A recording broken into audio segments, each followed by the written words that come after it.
Hello and welcome, everyone. We are so excited to have you all join us today on this Friday. Welcome to Talk Climate to Me, Mastering Stakeholder Conversations for Optimal Climate Commitment. We have a very exciting program for you today. I'm Gabriela Fierro, so I am the co-chair and board member for the events committee. And let's get started. So this is our agenda. So we're going to briefly talk through what we have lined up, a few housekeeping items, and then I'll hand it off to Pam to get started. So you'll see here on our agenda, we have a few fireside chats, some breakout sessions, and then we'll kind of finish out with the Q&A to talk about the methodology and kind of what you learned from the panel. So I'm not going to harp on this too much. I know we've been through about 3 years now of virtual meetings, but just as a reminder, we'd love to have you kind of pop your LinkedIn or different information into the chat. We'd love to see who's joining and from where. And if you're comfortable, we'd love to see your lovely faces. I can see a few of you now, so that's always great.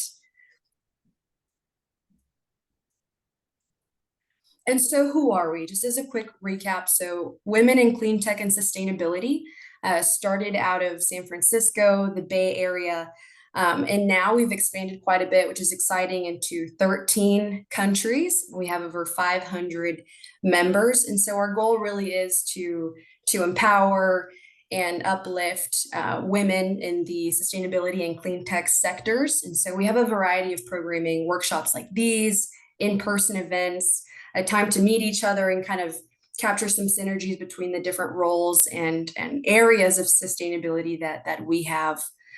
So just as a reminder, we do have our WCS Talks. That is a TED Talk style conference in January on the 20th. Our registration is open. We encourage you to sign up. I'm sure we'll drop some of those links in the chat in case you're able to join us on that date.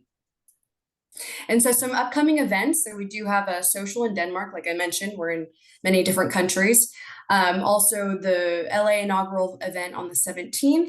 And then I'd like to focus in on the WCS cleanup days. We'll be having more of those, so we're able to get in person and kind of give back and make an impact on those cleanup days. And then also a few of those in December, the potluck, and then on the 14th, the future of modern livestock and agriculture.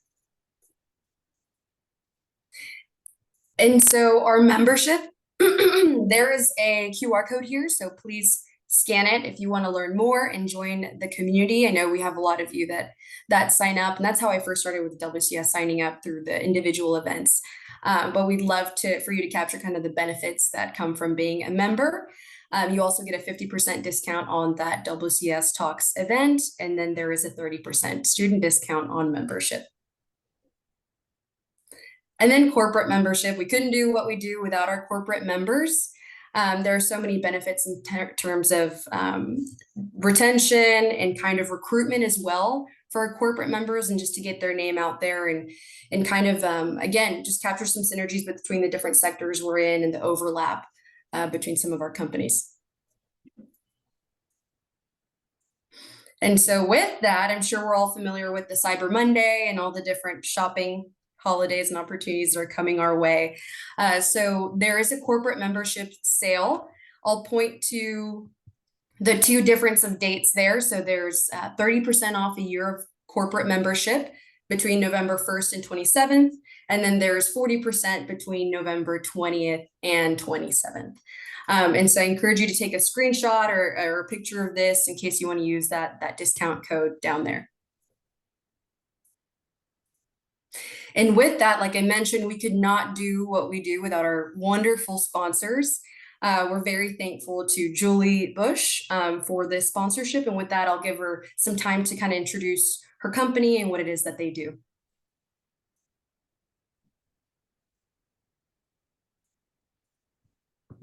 Good morning, good afternoon. Thank you everyone for being here. Thanks, Gabriela. Just a quick one. I'm really very honored to be a sponsor for this particular event. I know that Pam Samarco and the folks in the Career Development Committee go go above and beyond to try to put together some really great programs. So it's nice to be here in this group this morning. Product Rehab is a strategic growth consulting firm. I founded it just over 10 years ago and have been running it happily ever since, working with mostly Fortune 500 companies to help them with their strategic planning or strategic planning refreshes. Do a lot of work in the product strategy space, identifying new product opportunities, market sizing, and target market optimization. Identifying revenue opportunities for new product spaces or just new target markets in general, usually resulting in product launches, acquisitions, mergers, to help companies build out their revenue prospects for usually in the 3 to 5 year time frame. That's all I'm going to say because I really want us to get down to business with career development. So back to you, Gabriella. Thank you, Julie. And so Julie is also helps lead the the WCS board. And so we encourage you to reach out to her as well to connect. And so with that, give me a second. Been talking too much. I'm almost losing my voice. And with that, I'll introduce Pam Samarco. We are incredibly grateful to have her really lead and moderate this our session today. And so she is also the co-chair of the Career Development Committee with Women in Cleantech, and she's also a board member. So words cannot explain how grateful we are to all the work that she does and how much time she takes to really put together these moments for us together to really learn and kind of gain different insights from each other. And so I won't read all of this, but she is the founder and CEO of Green Training Associates, LLC. That is a full service talent development firm. I love this descriptor of her as a performance solution architect. And so that really comes from over 35 years of corporate training experience. Her clients are in the private and higher ed and nonprofit sectors. And mainly what they do is they develop people's capabilities to solve the world's challenges and build sustainable organizations. Green Training Associates also accelerates business growth and retains talent through training, leadership development, coaching, onboarding, DEI leadership training, and the list continues. And so we are truly grateful and really, really lucky to have her with us today, really leading this workshop. And with that, I will hand it over to you, Pam. Thanks so much, Gabriella and Julie. What a terrific opportunity this is. I'm always blessed to be in front of a room full of people that are interested in climate action and women in leadership. And WCS is a combination of those two. So it's my pleasure to be a moderator today and also to welcome our exceptional panel. We have this topic that came about months ago when I decided about what we were going to offer this year. Once a quarter, we do career development workshops. These are skill building programs. And this topic is essential because we're mastering those stakeholder conversations in a world where there's politicization of climate change, where there's polarization, where there's information that's inaccurate and incorrect, and or it's difficult to have these conversations. So I said, we need to help our WCS network get the set of skills that will help you have productive conversations, that will be educational. You'll be able to influence people and all of your stakeholders from around the dinner table to inside and outside your organizations, investors, stakeholders, suppliers, customers, employees, leaders. All these people are part of the ecosystem of making this topic work with the set of skills we're providing you today. So, I'm delighted to welcome our speakers because, boy, we have a lineup of exceptional experts that will help you through the process of developing your skills. We've got a couple of fireside chats. We've got some nice activities for you to practice. We've got a terrific handout that Kirpa is going to put in the chat for you. It's a downloadable PDF for you. So each of these speakers I'm going to introduce individually as they come up. There'll be more details about them, but we have Lael Gibel, who is the Director of Global Sustainability for a company called Know4. They're a cybersecurity training company, and she is the global officer for them on sustainability. We have Rachel Spellman. She's a lead sustainability analyst with APIS Innovation, and they do methane gas capture in landfills, which is essential. We know how bad the methane is in the landfills. It's terrific work, and she's a lead expert there. And we have Ashley Doria, who is a senior strategic partner for VSO, and she works with stakeholder engagement exclusively in communities and across the world. So we have extraordinary experts, and I can't wait for you to hear more from them. So allow me to jump in, because I'm going to get started with the Fireside chat, which is interviewing Lael Giebel. So Lael, we want to recognize your experience in the sustainability space for over a decade. You're this director of global sustainability, where you manage the organization's global sustainability program across 11 countries. She's inspired by environmental conservation. She's got so many credentials, from a lead AP to an MBA in sustainability, a true advisor, Green Globes professional, certified climate change ambassador, and certificates in executive women in leadership and DEI from the University of South Florida. So she comes with a level of expertise, credentials, and also is a book author. So you see her book is Sustainability is for Everyone, Beginning Steps to Create a Sustainability Program for Your Business. And you see the picture on the right, that's her book. And that book is downloadable from any of your normal book access sites, Amazon, etc. So I'm pleased to be able to invite a conversation about the book. We're going to get a summary from Lael today, but it's a worthwhile read and a download. So I've got some questions for Lael, and allow me to stop sharing, because I'm just going to talk to her. So tell us, how long have you been in the sustainability space, Lael? Sure. And first, thank you, Pam. I just want to thank you for having me. I'm so excited to be a part of your professional development workshop. So thank you for that. And so I've been in this space since 2009, so about 14 years. In 2009, I became a lead AP, which is sort of the gold standard certification for green building. And then I got my MBA in sustainability in 2011. And at that time, I was working for local government. So I got to write the first green building code for the city. And we created some incentives, green building incentives. Those transitioned over to solar incentives when our goals changed. But that was some exciting times at the city. And then more recently, I work for a private industry now, and I was actually the first person in sustainability that they hired. So I got to build their sustainability program from the ground up, from scratch, which has been really exciting. So got to write all of the plans and the goals and the targets and all of that. That's just extraordinary. So what inspired you to write this book? That's a good question. So as I was going along my sustainability journey, I had a friend who every so often would nudge me. And she said, Lael, you really need to write a book about this, about, how you put a sustainability program into place, because there isn't that kind of book out there. And every time I would say, no, I'm not an author. I'm not writing a book. And, every so often she'd nudge me. And then there was a time at work where I was giving presentations to each of starting with our C-suite executives and then their VPs and SVPs.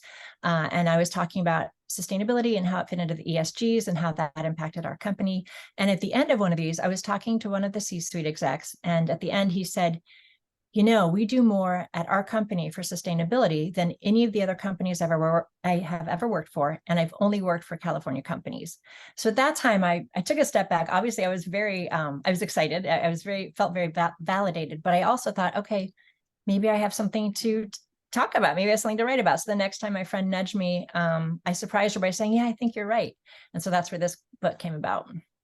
Well, that's really inspirational. It's certainly a great story. And the book, boy, we can't wait to hear more. So can you give us an overview of the book? Sure. So it starts with the state of environment, which is definitely the most bleak part of the book, but I get quickly out of the bummer of it. And I do offer sort of solutions for that. And then I go into creating your mission statements and goals and procedures. I go over waste management, greenhouse gas auditing or measurements, employee engagement, employee training, marketing, green facilities, and green products. So it's a hands-on pragmatic approach. It's not theoretical, it's very practical. And I don't stuff it with a whole bunch of lingo. I made it so that anybody in any organization, no matter what size, even on a personal level, can pick it up and use it. And I think that's the most critical nature, which is the actionable practical steps, and we need this to be at scale with an accelerated pace with more people to drive the impact that we need. And we're going to hear more about that from you, as well as Rachel, who is our climate expert. We have a lot of work to do, and it's got to happen fast with a lot of people involved. So the more practical and the more common sense and the more easily understandable the process is, it sounds like your book is perfect for those beginning their sustainability journey, or they're in progress and maybe they're reaching some obstacles. So let's get down to the conversation about stakeholders, because the things that you and I talked about months ago about this program was that we've got a continuum. You've got people that are activists, and that's probably a lot of people on the phone and on the call today, which are, you're in and you're active, you're actualizing every step you can take, and you're catalyzing other people. And then you've got the climate deniers, and they're the ones that are going, yep, nope, it's not, it's not going to happen. I don't believe it. Climate deniers, that's their mantra is that climate change is fairy tales, and or they don't care because it doesn't affect them, like what's going to happen to the planet. I had a taxi driver in New York City one day say to me, what are you here for? And I was in the city for my GRI certification training at Deloitte, and I was telling him about that and how important climate mitigation is. And he looked at me, and he was an older gentleman. He said, you know what? I don't really care. He's like, it doesn't affect me. It doesn't affect my lifetime. And I said, okay, but how about your kids and your grandkids? And he's like, I don't really care. So there is the apathetic, that was like the fire in my mind going, we need to talk about stakeholders, whether it's around your dinner table or a taxi driver or where the issues come in.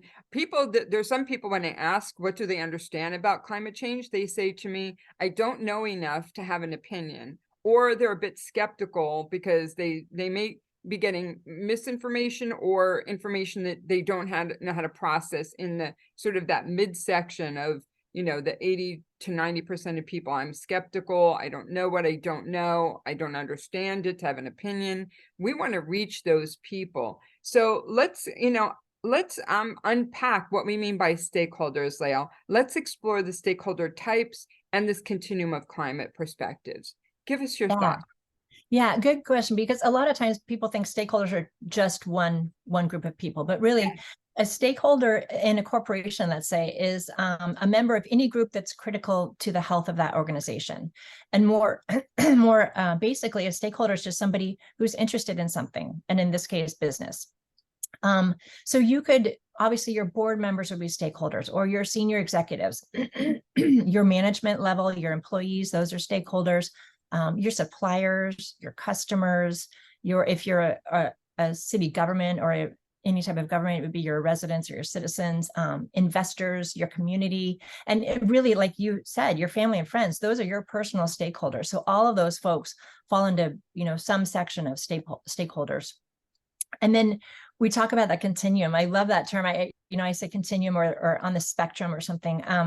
Because you have at one end the climate deniers, and they are obviously the toughest, and sometimes you're just not going to get anywhere with them. But then they go through, there's a lot of different stages, just like you said, all the way to the true believers or the activists, a lot of whom probably are on the call, like you said. And obviously the easiest conversation is going to be with your activists or your true believers, but the most effective probably will fall in that middle spectrum, and possibly even the climate skeptics. So yeah, there's a large range there. Yeah. And so tell us about the best practices to communicate with the variety of stakeholders from inside to outside to around the dinner table based on their priorities. Like how, give us a few sound bites about what are best practices to communicate with them. Yeah. So it is a constant balance between who are they and then what's important to them, and where do they fall on the spectrum. So you're kind of dealing with both of those things. So I would say, first of all, do your research. Whenever you're going to face your stakeholders, figure out who they are to the best that you can. Obviously, you probably know what category they fall into, right? You know if they're going to be your CEOs or they're going to be your board members or whoever, but try to find out where they fall on that spectrum as well. And if you don't know, then start conservatively. For sure, take out any industry lingo, take out any sort of trigger words like Climate change is still a trigger word for some folks. So take out any of those words, take out any of the industry lingo, give it, use real layperson's lingo or use their language, whatever their language is, because you want to obviously be able to communicate with them well. And then you want to, after you've hopefully gauged where they are on that spectrum, you want to find out what's important to them or figure out what's important to them. So if they're your senior executives, they're going to care about your investor or customer relations. They're probably the SEC regulations or those ones that are coming down from California or the EU. They care about the financial bottom line or competitiveness in the marketplace. They could also, even if they're those same group, they could also care about how the environment impacts their own health on a personal level or wildlife or environment. It really depends on where they are on that spectrum.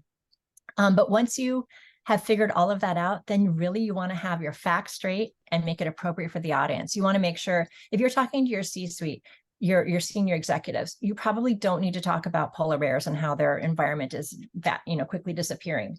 But by that same token, if you're talking to your family and friends, they probably don't care about the SEC regulations and how large the business has to be before it has to report. That's, so make sure that you know your facts, make sure that they're applicable to your audience, and then figure out where their priorities are and what they care about. So friends and family might look sort of like employees. They might care more about how the environment impacts their health or how it's affecting animals or wildlife or trees or any of that sort of thing. If it's your senior execs, obviously it's ROI and risk mitigation and the bottom line and efficiencies and that sort of thing.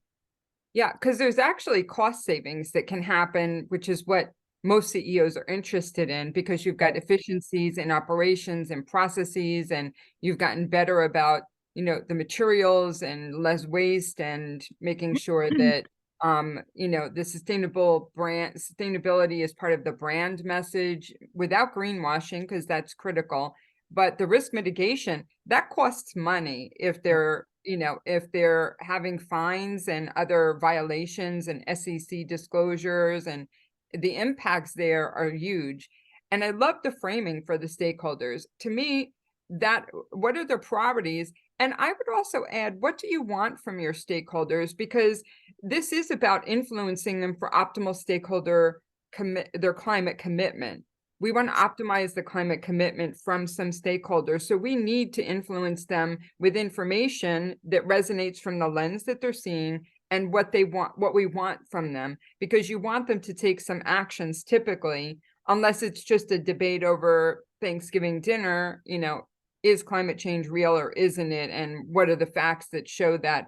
But typically when you're in a business environment, you're expecting to have some outcome by understanding the priorities, understanding where they are on the spectrum, and then what action you want them to take, and tying those together so that you can get the commitments of action that you need them to take, whether it's your board members, your investors, your suppliers to be more sustainable in their scope 3 emissions, et cetera. So that's exactly right. And that's where I talk about getting your facts straight, but also get what your goal is, and then use the facts that will drive home that goal. That's exactly right. I mean, you probably start really with what do you need to achieve here?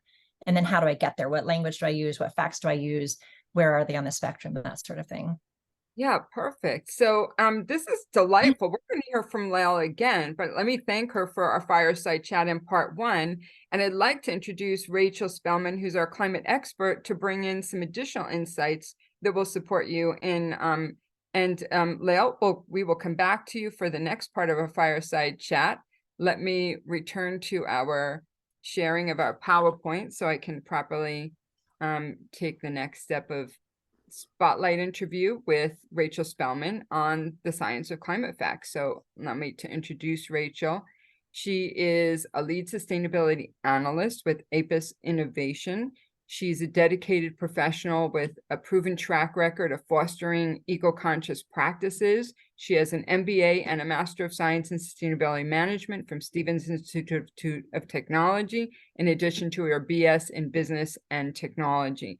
She's committed to sustainability in a huge way. And throughout her career, she's conducted life cycle assessments, carbon footprint measurements, managing waste reduction, developing marketing strategies towards sustainable practices, And she also holds certifications in inclusive leadership and environmental management. So this is a dedicated professional and a climate expert. I'm delighted to welcome Rachel to the conversation. We have some slides for Rachel as we'll go through her slides and get connected into some of the information that she's going to share on climate facts that will help you basically break down some of the technical terms and offer some guidance for you. So my goal is really to make sure that you have all the tools in your toolbox, and Rachel is an expert. Let me welcome Rachel to our conversation around demystifying climate, ESG, and sustainability. Rachel, welcome. Thank you so much for the introduction, Pam. Yeah, of course. So we want you to explain in simple terms the scientific facts and impact of climate, ESG, and sustainability. And believe it or not, we've got a set of slides that are just a handful that are going to put those facts in your back pocket. So Rachel, go ahead and cue me when you want me to move through the slides. Yeah, definitely. Thank you, Pam. I'll start with saying, if you're familiar, with these topics, that's also okay. I think it's really helpful sometimes to just take a step back and be able to, simply describe these different topics. So that's exactly what I'm going to do today. So next slide, please. All right, so we'll kick it off with climate change. So to put it simply, climate change refers to the long-term alterations in the average weather patterns of a region. So it's kind of a broad term. It can encompass shifts in temperature, rainfall, wind patterns, and other factors. I think one of the kind of key terms that we talk about a lot with climate change is the concept of global warming. So that's exactly what that picture is showing on the right-hand side of the screen. So essentially, global warming is a specific aspect of climate change, and it refers to the long-term increase in Earth's average surface temperature, which can be, across the whole world or actually in specific regions as well. And, what drives this process? Essentially the burning of fossil fuels, so coal, oil, natural gas, as well as things like deforestation. And essentially what happens is we burn those fossil fuels, more greenhouse gases are released into our atmosphere. And as you can see in the picture, we have an existing layer, that's that kind of gray color greenhouse gas layer right there. But as we release more heat gets trapped, and essentially the surface temperatures rise on Earth. So next slide. Thank you. Okay, so I think this chart really sums up, if you're trying to communicate what global warming climate change is to people, I think this is a great slide to use. So essentially, this is demonstrating the global greenhouse gas emissions and various warming scenarios, from the 1990s, and it's kind of extrapolated to 2100. So if we look at that little black line that shows recorded greenhouse gas emissions from 1990 until today's date. And then if you're looking at the right-hand side of the chart, you can see these different extrapolations with various warming temperatures, as well as, whether or not there are climate policies.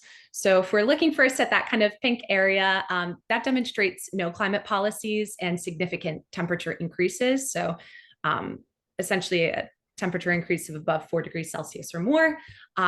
This would be like the absolute worst case scenario. This is what we're trying to avoid, everyone in this space. So you're looking at heightened risk of, extreme weather events, widespread melting of glaciers, substantial sea level rise, just major disruption to ecosystems and extinction of species. So we're trying to avoid that. Obviously, where we are now is that little orange line with current policies in place. Obviously a lot better than that do nothing. But still not great. You're still looking at, increased risks of extreme weather events, sea level rise, disruption to ecosystems, and, extreme droughts and flooding in certain areas that will cause like mass migration. So again, trying to avoid that one. And then finally, the bottom 3 lines are kind of these, I guess what we would call low emission scenarios. So that would be really limited global warming. So if we all kind of held to the current, UN Sustainable Development Goals and the pledges and targets that were created there, we'd hit that kind of little blue line. And, there are some who say even more aggressive policies could actually lead to, even lower greenhouse gas emissions. So, in this case, we're really reducing the risks of extreme weather events, sea level rise, and, those kind of widespread climate impacts that I discussed. So I think this is a really impactful chart to use because it demonstrates the importance of setting and following actionable emissions reduction strategies, and can be included in a variety of different stakeholder conversations. So, next slide, please. And so our goal is 1.5, and right now the world is at 2.5. So that's why increased efforts will help us get to the goal of staying at or below the 1.5. So I think that's a really important point to emphasize. We've got more work to do, and let's introduce sustainability. Go ahead. Yeah, no, our favorite conversation topic. But okay, so sustainability basically refers to meeting our present needs without compromising the needs of future generations' ability to meet their own needs. So kind of what does that encompass? It's a holistic approach that considers economic, environmental, and social factors within decision making. And it's really aimed at creating a balance between, human activities and the health of our ecosystems. So, these three pillars of sustainability are often referred to as the concept of the triple bottom line, which emphasizes the need for businesses and organizations to truly evaluate their performance, not just in economic terms or what's referred to as profit, but also in the, social and environmental terms. So, we're considering people and the planet too. So, to me, that really reinforces the idea that success is not just solely measured by the financial gains, but should and, include the positive contributions to society and the environment. And true sustainability requires considering the interconnectedness of these three pillars in order to make more informed decisions. So for example, if we take the case of, the crossover between the environment and kind of economic links, one example might be, economic activities rely on the use of natural resources, and then the way that resources are extracted, processed, and utilized has environmental implications. And then kind of looking at the flip side of that, take, for example, environmental degradation, such as deforestation or pollution, that can impact economic productivity. So we need to constantly be thinking about the linkages and the interconnectedness of, these various areas. So next slide, please. And then finally, ESG, which is a standardized framework that goes beyond the financial performance of a company to measure various sustainability initiatives. So the E, stands for environmental, S, social, and G, governance, and all of those different factors are used to evaluate a company's impact. So quickly looking at the E, this is really focused on assessing a company's ecological footprint. So, addressing issues like carbon emissions, energy efficiencies, resource conservation, and waste. The social aspect examines a company's impact on society. So, workplace diversity, labor practices, community engagement. And then the governance is really looking at a company's internal governance structure, and kind of can be things like transparency, ethics, and adherence to legal and regulatory standards. These ESG factors are often integrated into investment decisions, and providing a more comprehensive view of a company's long-term sustainability and risk management. So investors are increasingly considering ESG criteria as a measure of a company's overall health, due to the positive effects that ESG can have, such as reducing pollution, promoting diversity, and enhancing a company's reputation.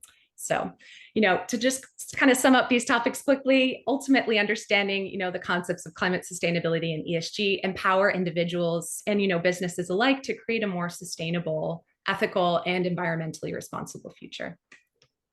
So those scientific facts are great, and reminding us of the basic definitions and how they're all connected, especially the ESG, that's the framework, but there's the metrics where you can use different models, SASB, a GRI, et cetera, to build the reports.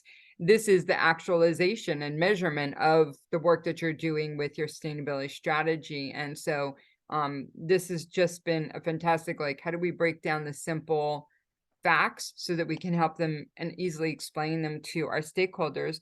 So let's talk now about the type of stakeholders and the type of climate facts that we want to connect the dots for. So using the internal, external community stakeholders, Mhm. We've got the stakeholder types and priorities. Take us through now, how do we connect the facts to the stakeholders? Yeah, definitely. So Lael did touch on, the various stakeholder types, and I just wanted to kind of quickly summarize that prior to sharing some, targeted facts that can position you well to pitch, a sustainability related project or strategy, or even have these climate conversations with friends. So prior to going into these conversations, as Lael mentioned, I think it's really important to understand, what the listener or what the person's priorities are, so that you can lead with facts that are really going to get their attention. So quickly diving in, internal stakeholders, again, kind of focused on leaders and employees, the suppliers, customers, and investors, and then community stakeholders, kind of anyone that falls outside of those groups. So thank you, Pam. Sure, of course. This is a fantastic summary, and it really ties into Lael's book and the discussion. So let's dive into who are we going to talk to about what stats, and what do you recommend when we're speaking to them? And then we're going to bring you back in a few minutes to talk more about more information about the tools. So Definitely. give us some of the stats, and then we can jump into our activity. Yeah, so I'll focus kind of on those internal and external stakeholders first. So these can kind of be broadly applied. I think first and foremost, you need to be able to effectively communicate the importance of sustainability kind of, within whatever organization you're working with. So really kind of getting to the why sustainability matters. So for example, let's say you're pitching a sustainable sourcing strategy. You might want to start off a pitch with a stat like, this 80% of consumer goods companies' GHG emissions come from its suppliers. To me, that really demonstrates the importance of carefully vetting and selecting suppliers. Another great example might be if you're working on selling a packaging reduction project to, executives, and you work for a CPG company, you might want to say something along the lines of, more than 400 million tons of plastic waste are produced by brands each year. And I guess to me, that really demonstrates, the massive scale and the need for your project. Similar facts can be used to help position emissions reduction goals. So for example, if you're a European-based company, you could start a conversation, with the following fact, 9% of Europe's largest companies are set to reach their 2050 emissions targets, which obviously isn't enough. And you could even tie in the chart that I just showed earlier to stress the importance of sticking to your targets and minimizing the impacts of global warming. Awesome. If you're speaking with stakeholders who aren't necessarily sold on investing or kind of putting resources into various ESG initiatives, you can share stats on how sustainability is truly better for business. So you could go about by emphasizing the fact that 89% of companies with a strong environmental record outperform the market. Or if you're talking to internal stakeholders, mention the fact that 4 out of 5 employees said they wouldn't work for a company without a strong purpose. And data that's kind of coming out now is demonstrating that younger generations like millennials and Gen Z feel even more strongly about these topics. Additionally, demonstrating the demand for sustainability can prove fruitful. If the stakeholder is profit-driven or wants to ensure demand for eco-friendly products, you could share the following facts. So products making ESG-related claims average 28% cumulative growth over the past 5 years versus 20% for products that made no claims. So I think that speaks for itself. That second fact as well from PwC, 77% of people are influenced by a company's environmental record when deciding, who to buy from. Like, that's a huge percentage as well. Or even this bottom one where Google searches for sustainable products were 71% from 2016 to 2021. So, really demonstrating that mastering this online search is a huge opportunity to speak to sustainable conscious people. That middle statistic is just so impressive, right? Mm-hmm. Where people are actually tracing their supply chain and Scope 3 emissions, and they're looking at the environmental record of fines or violations and environmental damage, and all of these things were not anything I would think years ago that people would even give a thought to. but it seems to be so much more prevalent today. So I'd say we've come so far. You know, I'm in my business 15 years, and I've seen exponential change and attention where these facts really matter to your buyers and the consumers and the investors. Everyone wants to know that you're taking care of the planet in addition to, you know, efficiency in business operations and so forth. So really fantastic. Let's take a quick look at the large reputational and financial risks next, Rachel. Yeah, definitely. So, to me, if you're dealing with, a climate denier, specifically in a professional setting, I would really focus my energy on communicating the financial and reputational risks. So, for example, 88% of consumers don't immediately trust a brand that claims to be sustainable. It really demonstrates the importance of, walking and talking sustainability, so to speak. The second statistic, 55% of people are looking for companies to actually sit and explain the sustainability credentials of their products compared to alternatives. So you can't just say you're sustainable, you have to physically show consumers how you are. And then finally, companies who mislead, so to speak, online, so things like greenwashing, could actually face a fine of 10% of annual turnover under proposed legislation in the UK. So, that's not something that's necessarily happening right now, but could be in the near future. So essentially ignoring the trend towards more sustainable business is really risky because there can be huge impacts to, stock value. People could be boycotting your product. And, there's that reputational risk where if you're not doing the right thing, you're going to get called out for it. It's very prevalent in social media, and companies will get, in trouble publicly where they're taking bad actions or there's problems, and then that goes viral, and then it damages the brand, it reduces sales, it can impact the stock price. There's a lot of impact here. Definitely. And then really quick, when speaking with community stakeholders, my, piece of advice would recommend to find commonality on, one or two topics within the broader sustainability landscape. So I think a great starting place would be to look at the 17 Sustainable Development Goals, or SDGs. So the SDGs were drafted by the UN and serve as essentially the blueprint to achieve a better and more sustainable future. So, they're really used as a tracking framework to communicate progress on these goals that countries have aligned on. And it actually is able to demonstrate how each goal contributes to like a broader sustainable future. And also organizations and initiatives can align with specific SDGs to showcase their commitment to sustainability. So, there's many topics in there. So we just wanted to take you through one as an example of how you might find that commonality. Sorry, next slide, Pam. Thanks. Awesome. So I think a really great one, which Lael kind of mentioned before, was, kind of the interconnectedness between climate change and the impacts on human health. So as we discussed, climate change, impacts, the most significant climate change impacts like rising temperature, more extreme weather, rising sea levels, and increased carbon dioxide levels are kind of at the center there. But how do we actually connect those back to human health? So those four topics can have things like air pollution, water quality impacts, food and water supply impacts. So that's kind of that secondary layer. So that's the effect on the exposure. And then finally, what are the subsequent health outcomes that can result from those changes in exposures? Things like asthma, things like malnutrition. So you might not originally connect, the original climate change impacts to kind of those impacts on human health. But, we as the sustainability experts can connect those things and communicate those with stakeholders. So for example, if you're someone who is asthmatic, you might not care about carbon dioxide being released into the atmosphere, but you will if it's in your area and you can't breathe because there's air pollution. So I think that's a really practical way to kind of use these facts. And I think there's a lot of different data and linkages out there that you can just kind of find online if you know what someone's interested in.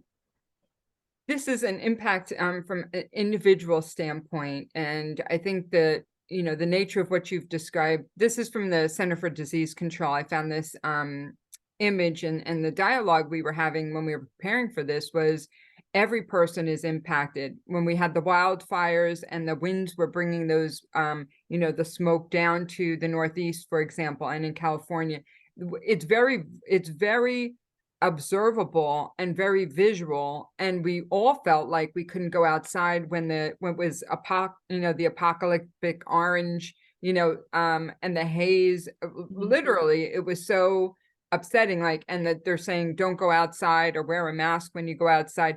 That literally brings it very personal. And whether you have asthma and other heart disease, it just is something that everyone can hang their hat on to say it's not okay. And those wildfires are a result of droughts and other issues in the environment. And that ties back to climate. So, this is a visual that really, I think, supports that. So, Rachel, you've been so informative in breaking everything down for us and helping tie it to what do stakeholders care about. That's the lens and the framework. What are their priorities and what information can we bring to them from a climate science and a factual standpoint that supports it? So let me thank you for your introduction to that. And we're going to talk to Rachel in a short while, and she's going to be one of our breakout facilitators, Lael, Rachel, and you'll hear from Ashley shortly. So you're going to get a chance to talk one-on-one twice with today with our stellar panel. So let me summarize, because we've heard throughout this from both of our fireside chats, the skills to master stakeholder conversations. Now is the time to find that PDF in the chat. And if you get a chance, Kirpa, please post that again for those that joined and may not have seen it.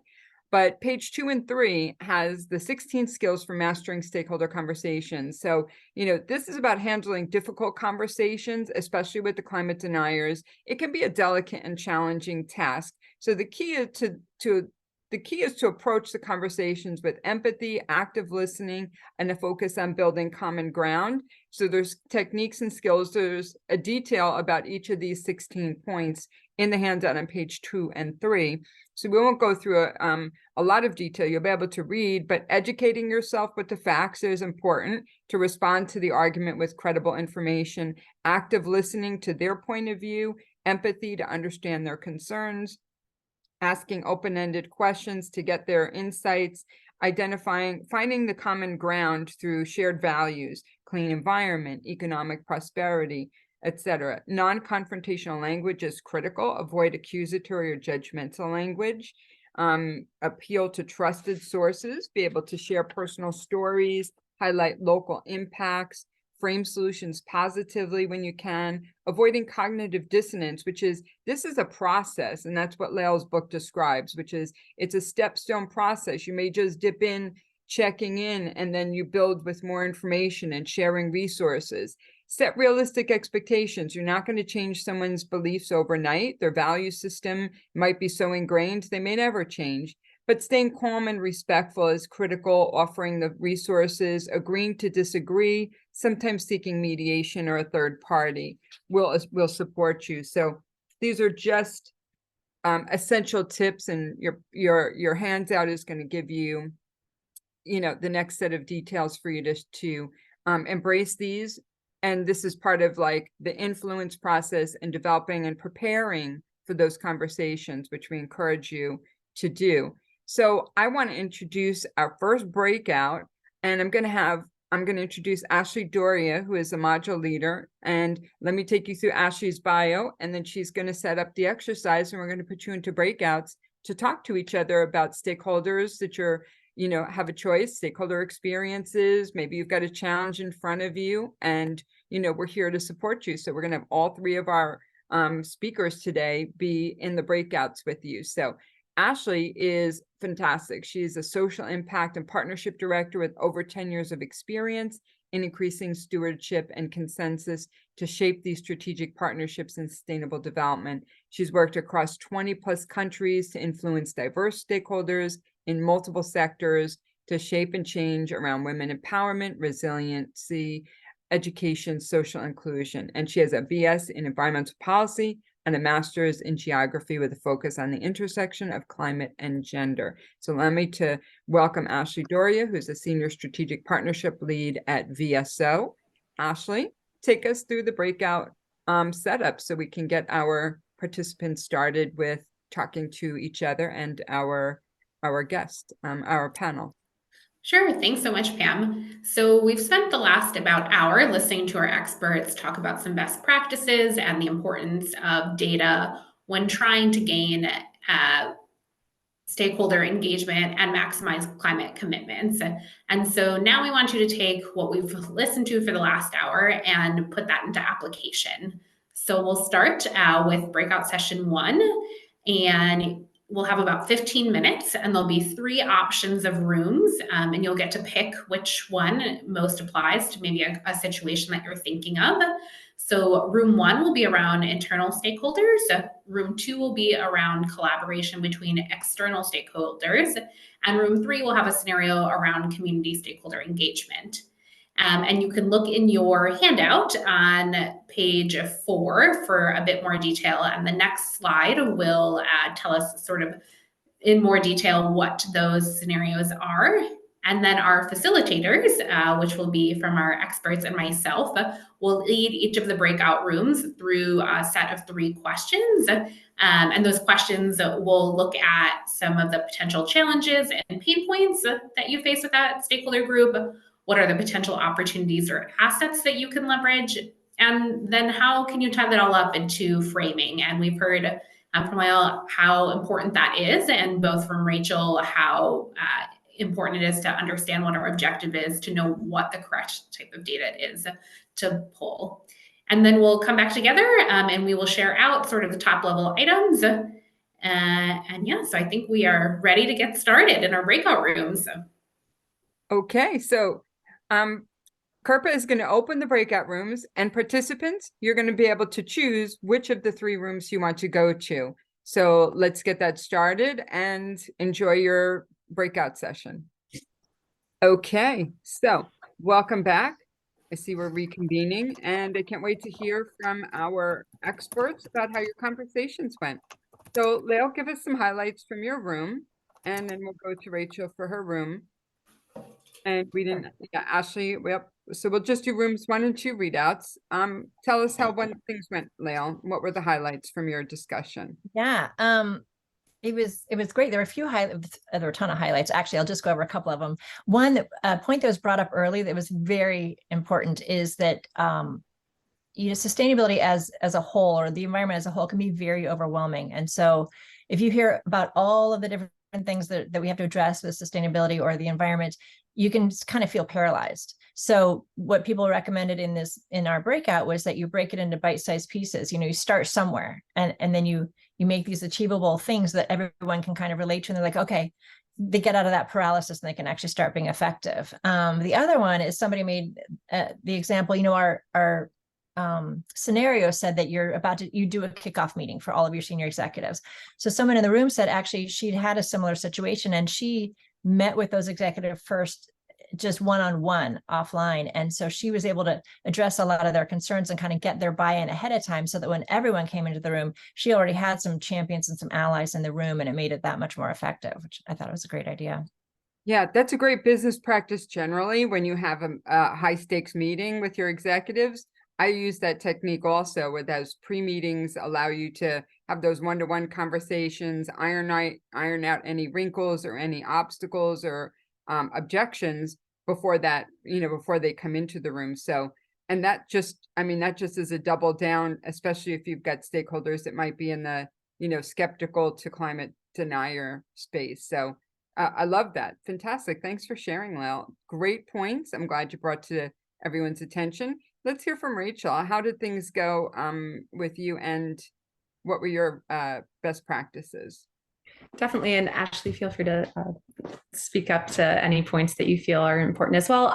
We actually had a really kind of similar conversation on, in our room, we were talking about having conversations with competitors.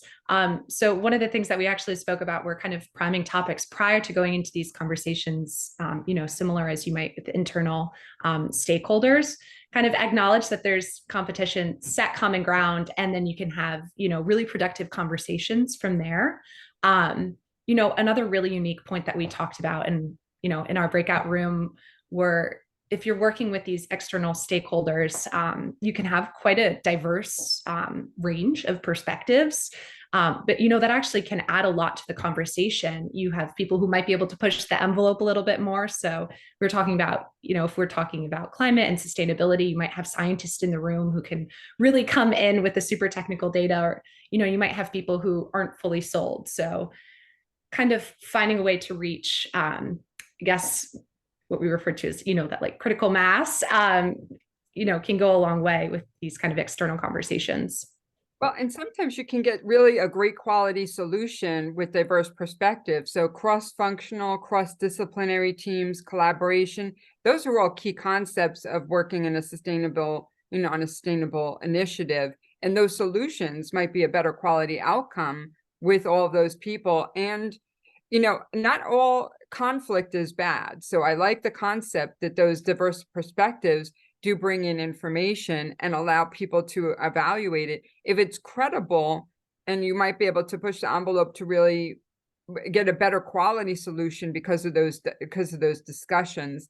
I think, conflict can, well, when it's handled well, can be very productive. And when it's focused on the issue, on the issues, you're really starting to shake down what are the problems, what are the motivations, where can we find the common ground. So some of the tips really in the skills handout are driving you to utilize those skills during those conversations, because then you're prepared, you're productive, you're bringing in the lenses of all the stakeholders in the room, and the collaboration of a solution might be a great outcome. So I think that's fantastic. Let me thank you both, Lael and Rachel, for leading those. Ashley, did you have anything to add? And then we'll move forward with our Fireside part 2 when we talk about the stakeholder methodology next.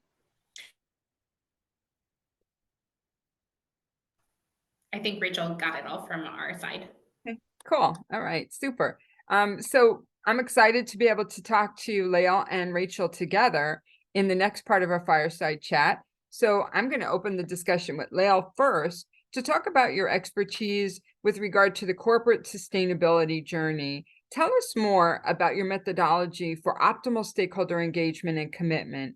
In particular, what might be the advice you would give to anyone who's going into meeting with stakeholders in your C-suite?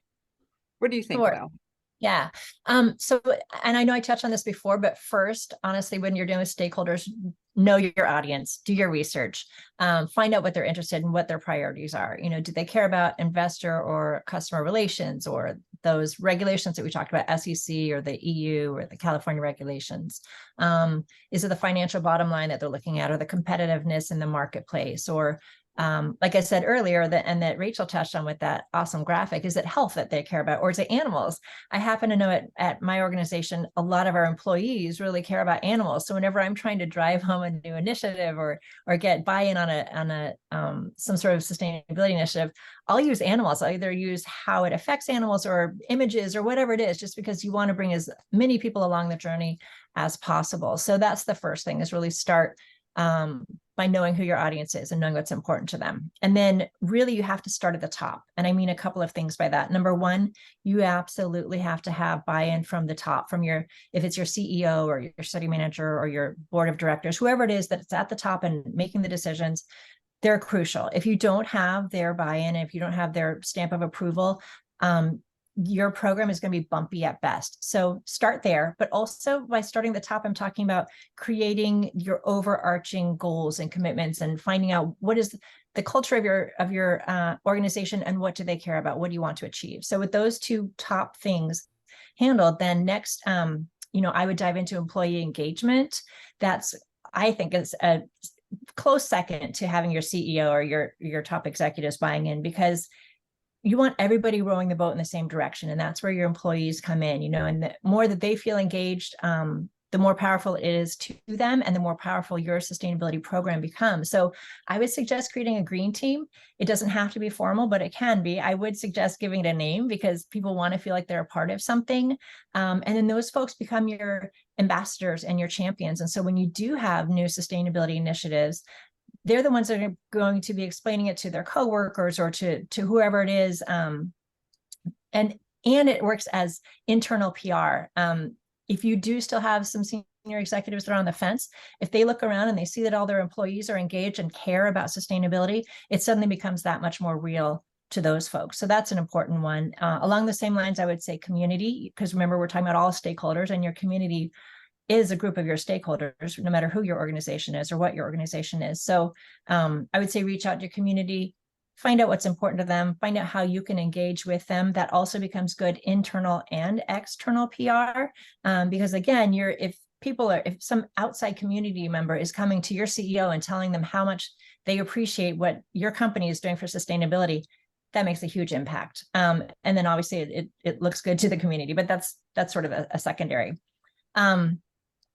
And I talk about that linearly, and it may or may not go in that order, depending on what your needs are and depending on where it falls in the calendar year. If the first thing you need to do is measure carbon footprint, you're going to get your top executive buy-in, and then you're going to start doing that. And then you can go back and look at employee engagement and that sort of thing. But basically the advice, know your audience and get your facts straight and make sure that they really apply and they're appropriate to who you're talking to. And I think that's where Rachel can really help us, because I think I said this earlier, but if you're talking to your CEOs, you're probably not going to talk about polar bears unless you know that that's their favorite animal, and vice versa. So get your facts straight. Yeah, absolutely. And so thanks for that, Lael, because there's some key points in that in terms of methodology. I'd like to bring Rachel into the conversation around what the science, how do you align those right facts with some of the tools. So we've got 3 tools that Rachel's going to talk with you about that we know are critical for your stakeholders. So let me bring our PowerPoint back up, because we've got some visuals that will enable you to engage your frame your internal sustainability and ESG metrics and data when you're meeting with executives. So Rachel, take us through the 3 tools. Materiality is first. Yeah, definitely. So, materiality assessments really help organizations gain insights into the concerns and expectations of key stakeholders, and ensuring alignment, with their values. So really allows you to focus on those relevant issues. Through the materiality assessment, you can identify and prioritize significant issues. And then, you as the organization can then direct resources and various, efforts towards the areas that matter most for sustainability as well as stakeholder satisfaction. So when we're looking at, this chart kind of demonstrates what a materiality assessment looks like. Essentially, you go out and you kind of interview all of your different stakeholders to hear, in terms of their economic, environmental, and social factors, what's most important to them.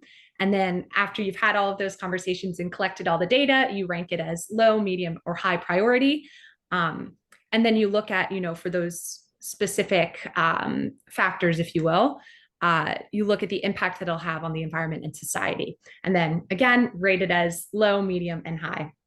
And then you can see it creates this super visual map of all of the topics that are super important to your stakeholders. And you're really able to kind of narrow down which topics you should focus on, or whether you should be creating initiatives for key things. So if we're looking at this chart, for example, you can tell that climate change as well as packaging and waste management are both important to stakeholders and will have the largest impact. So instead of trying to tackle everything, because sustainability is such a broad topic, you can really narrow in on just 1 or 2 things. And to me, using a materiality assessment really helps to inform strategic thinking. It can be used to set performance metrics. And, a lot of companies actually will publish this within sustainability reports. So you're enhancing transparency, to your stakeholders. So materiality assessments really serve as this kind of foundational tool for data-driven decision-making and implementation of various initiatives.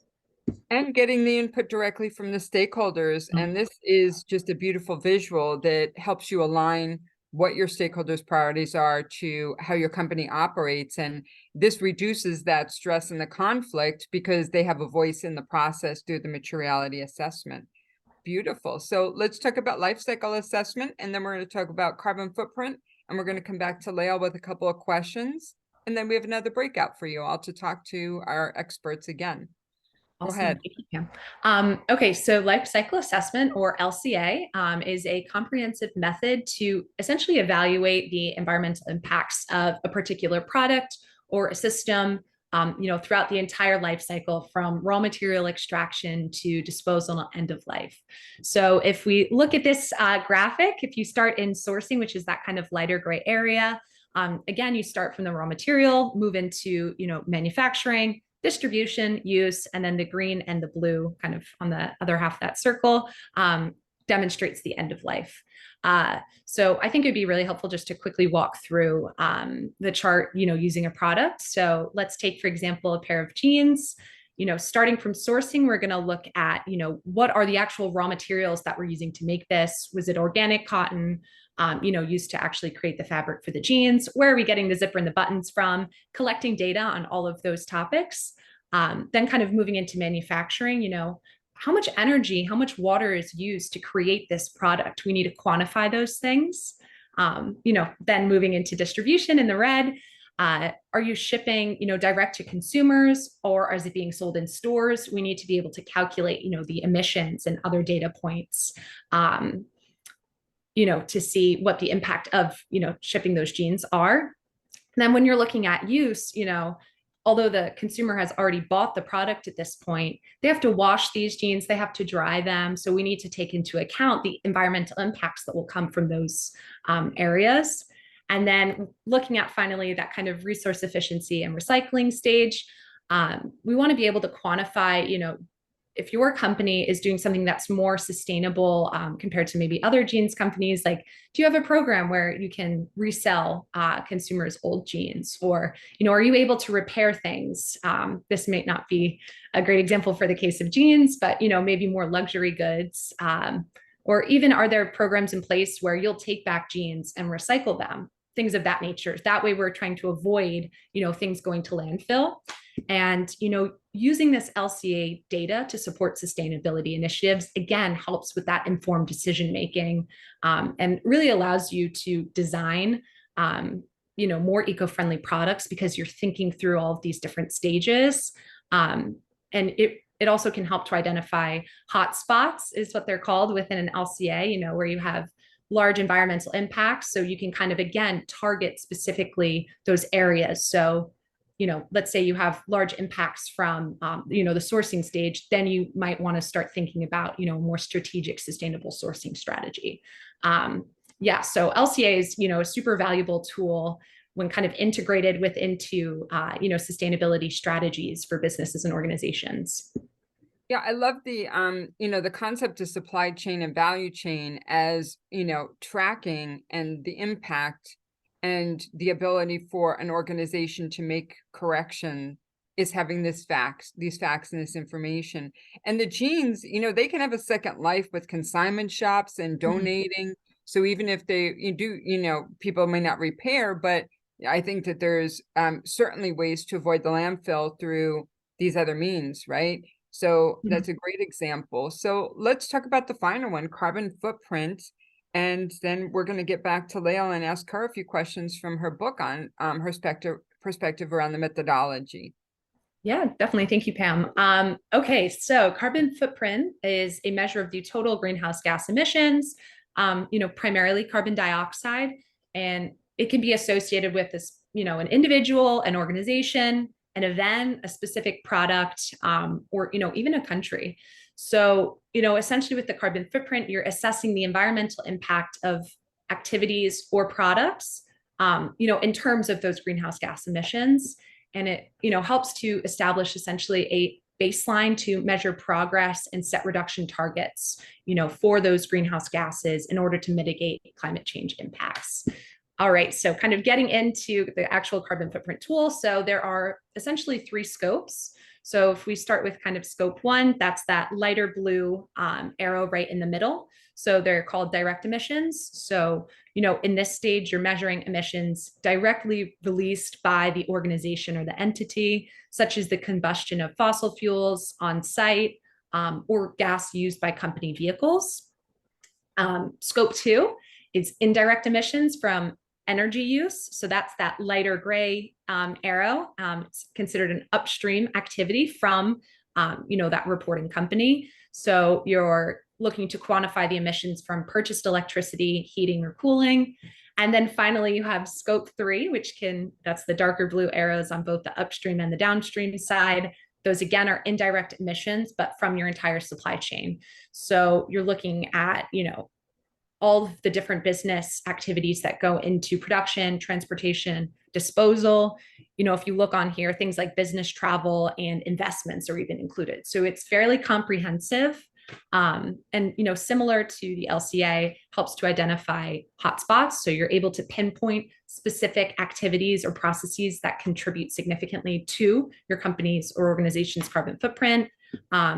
Again, you can develop these kind of targeted strategies to reduce emissions once you've pinpointed them. And then it also really helps with communicating sustainability. So, sharing this carbon footprint data transparently with stakeholders can demonstrate your company's commitment to sustainability and track progress. This, along with the LCA and the materiality assessment, are really great tools, and they're all standardized approaches to, sharing data, to support these stakeholder conversations. And there's many more out there, but, we thought just for the sake of time, we'll share these main 3. Yeah, so to summarize, we've got the materiality assessment, the life cycle assessment, and the carbon footprint measurements. These are the tools in the toolbox that executives want, that hard data. It's credible, reliable, good information that helps them make informed decisions around their ESG and their sustainability and environmental strategies. So those are fantastic, Rachel. Thanks so much for breaking those down for us. Lael, let's go back and talk about your book a bit more. Tell us about creating a judgment-free zone. Can you give us a few sound bites? Like, what is the critical nature of judgment-free zone? Why is it important in the sustainability journey? Yeah, so judgment-free zone is a term that I borrowed from a group called Carbonauts. They do training for corporations. They can either do training or education on sustainability. And so that's something that we offer to our employees. And we did a 6-week session with them. And that was one of the first terms that really stuck out to me. So I have borrowed it. And it really means exactly what it sounds like: creating a judgment-free zone, taking the judgment out of any conversation you have. And really you want your entire sustainability journey and everyone in that to fall into that judgment-free zone. So I know that there's an inclination when you're very passionate about something to, want to wave your fist or grab the shoulders of the person you're talking about. Like, how can you not believe this? Or how do you not know this? But I would say that it's not terribly effective, or conversely, it's terribly ineffective to do that. So really control yourself, take a deep breath, and just take the judgment out of it. You don't want to shame anyone. You don't want to alienate anyone. You're not going to get anywhere. So, like, for instance, if you start yelling at somebody about, or barking about the environment, you've created this wall, and so suddenly they have to fight against that, because the moment you tell someone they're right, human nature tells them that you tell them they're wrong. Human nature says that they have to be right, so they will start arguing about all the reasons why they're right. They don't hear anything you're saying after you've said that they're wrong. Their ears turn off. They're just thinking of all the reasons why they're right. So take that out of the equation. Just let them be where they are, wherever they are on the journey. Even if they're climate deniers, let them be there, because that's where they are.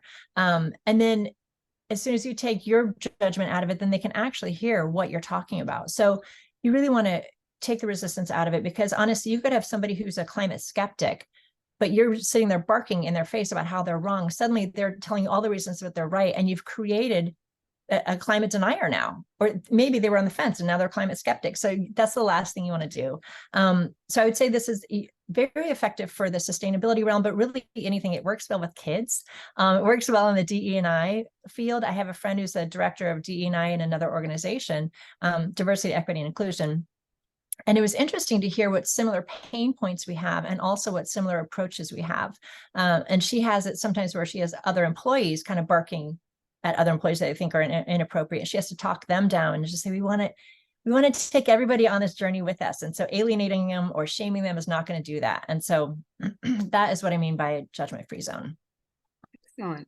And would you add to any of the comments around the managing conflict and navigating difficult conversations? We've spoken a bit about it throughout.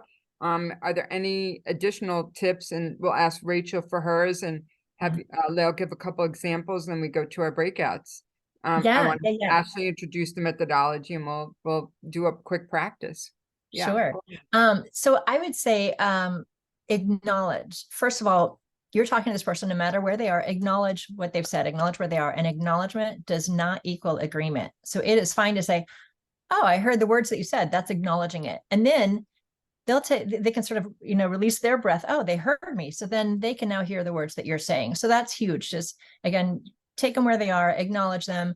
Do not use industry lingo. I know we've talked about this, but honestly, if anything, you can use their lingo, but you want to make sure that you're communicating to them. And by creating these words or using these words that creates resistance or triggers or whatever it is, just leave those off the table. I would say if the person that you're dealing with that is a climate skeptic or a climate denier is your C-suite folks, basically your senior executives, you may just have to rely on peer pressure. You may just be, okay, I hear everything you're saying. Yeah, absolutely. And statistically, we've seen that 73% of customers want sustainability initiatives, and 59% of our investors care about sustainability. And so for the health and success of our company and to remain competitive and relevant, we need to do these things. And so then you sort of taken the personal side off of that. They don't need to be personally engaged anymore. They're like, okay, I can still be a climate denier or a climate skeptic, but I know that I have to come to the table for the health of the organization, that sort of thing. So, yeah. We're hoping that builds a bridge of common ground also. I think finding ways that they can, what can they support in the conversation? Absolutely. Because I don't know anyone who would argue against operational cost efficiencies if that's possible in like the manufacturing process, right? When you see those hot spots, like where are the pain points, where we, where's the transparency from supply chain, where are the issues that we can immediately remedy and save money? Because the statistic we heard from Rachel earlier was like 80% of companies are more profitable when they've implemented a sustainability strategy. So the facts are there around profitability and cost savings and operational efficiencies. Those might be the place to start to connect those dots for them.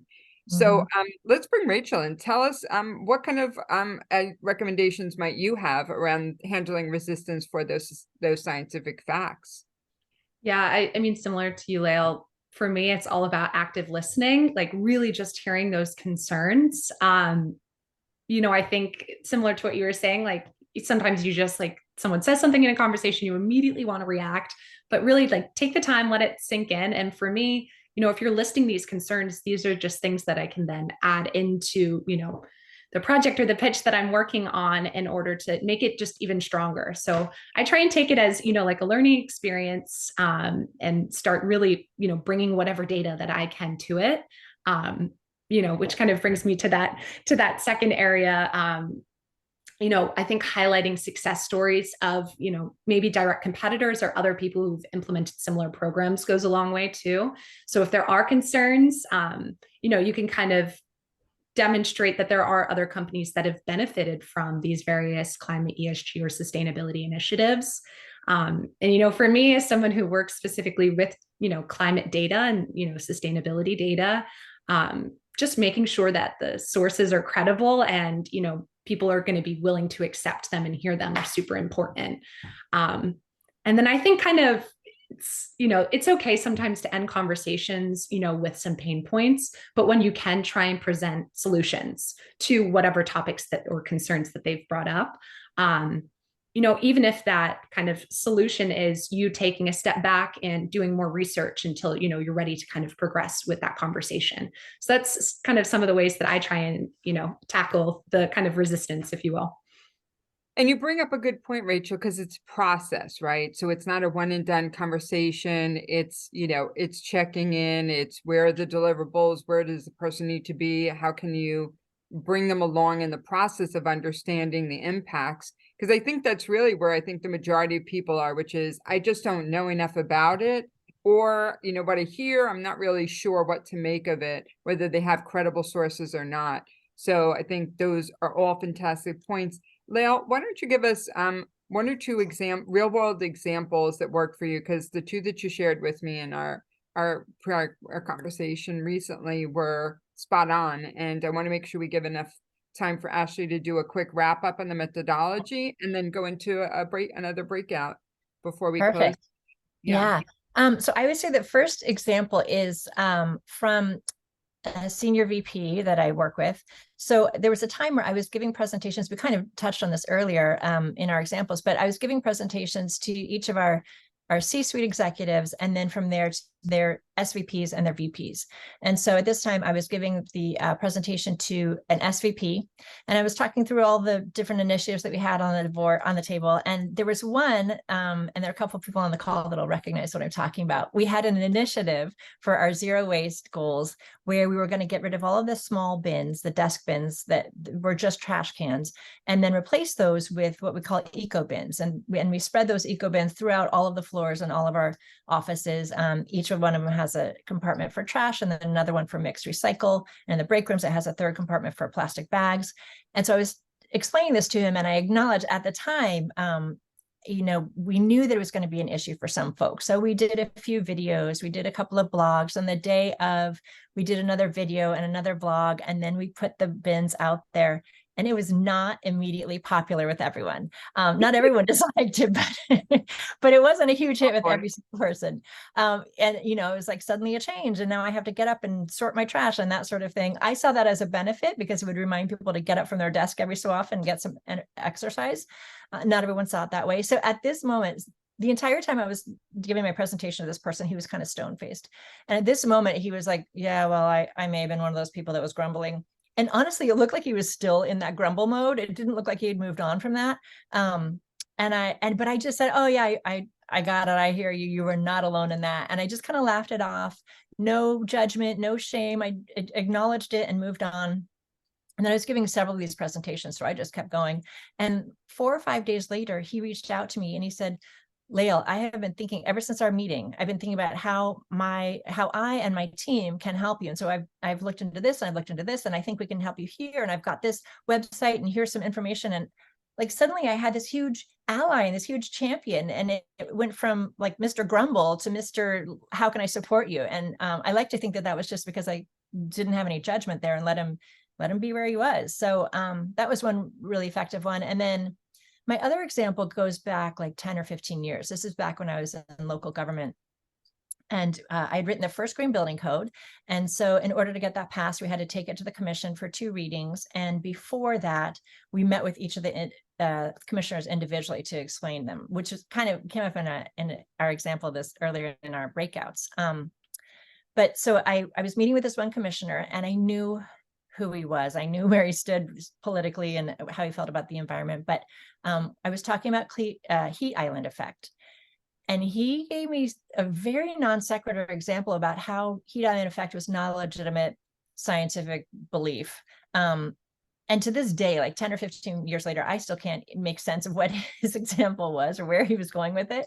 But I just smiled and, I acknowledged him, and I went, interesting. And I went on with my presentation and my discussion, and I knew who he was going in there. So I knew that I could not use the term social justice. And in fact, I couldn't even use that on the website. That term was banned. But I also knew I shouldn't probably use climate, definitely shouldn't use climate change, maybe not environment, possibly not sustainability. So I steered away from all of that lingo, and I really focused on what I knew was important to him. Number one, ROI. I explained, well, since we're in a government, we may be in these buildings that we're building for another 100 years. So the ROI is huge for creating a green certified building. Also, property values was very important to him. So I talked about if others followed our green building code, then if they're developers or if they're single residents, individual residents, the property values are immediately going to be higher, because we know that when you sell buildings, if they're green certified, they're worth more. So I talked about that. And then I appealed to his pride, right? I said, not only is this the first green building code for us, this is the first in our region and the first for our county. So we'll be ahead of everyone else. And so then we went to the commission, and there were actually 2 folks who there was him and there was someone else who had a very similar viewpoint, and it passed unanimously. So that was like a 5-0 vote for the green building code, which at that time I kind of had to pinch myself. I almost didn't believe it was true. But again, I think it was really because I didn't have any judgment there. And I also knew it was important to them. I had done my homework. I knew the lingo to use and to not use, and it worked out. All great best practices. So let's bring Ashley back into the conversation. Thank you both. And we'll quickly move through a summary of the breakout session the 10 stakeholder best practices, and, we'll have, just maybe a 10-minute breakout. So Ashley, let's do this quickly, and we'll go to the instructions for the activity 2, and we'll just do a 10-minute breakout so that people can talk about their stakeholder concerns and how to apply this methodology, where the pain points are, and get the advice from our 3 experts. Sure. Ashley? Thanks so much, Pam. So we've heard from our experts today sort of some of the key things that really help you be successful in gaining commitments from folks across the spectrum of their beliefs. And so we've just sort of put together this methodology that can help you think through how you can go about your stakeholder engagement strategy. And this is a sort of the tried and true methods that I've used throughout my career in 20 plus countries. And it's no matter what stakeholder group I am working with, this is sort of the list that I go to in my head every time I'm working through how I'm going to go about stakeholder engagement. I think one of the main things to point out is that stakeholder engagement can feel very intimidating when you first start. So I think it's really important to think through it in steps. And the first step being, what is the objective of stakeholder engagement? If you don't know what you're working towards, it's very difficult to sort of even get started. We just heard from our 2 experts how important it is to know the stakeholders. So you want to know that person, both who they are in their company or their organization or community, but also as individuals. And a quick example of that is I had an issue with stakeholders internally.